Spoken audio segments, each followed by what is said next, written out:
Hi guys, welcome to my channel. This is my very first topic on Angular, that is Node.js. Whatever topics I discuss, I'll like to keep it very short and simple so that you all can understand. So let's dive in. Node.js is nothing but a runtime environment for any server-side application.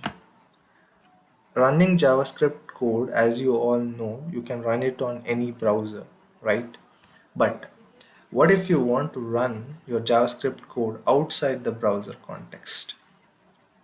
Like for example on any other devices. So that is when you have to install Node.js. Node.js is based on JavaScript engine and it is by default used in most of the browser, and that is why you can execute JavaScript code on your browsers. But if you have any other devices, you have to install Node.js in order to run the JavaScript code.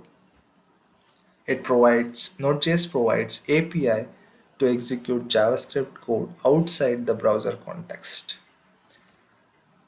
And the next thing which we have to know is the Node Package Manager. We need to have Node.js in order to use the Node Package Manager. And the Node Package Manager is used to download the dependencies for our Angular application. So once you install the Node.js, the Node Package Manager will be available for you.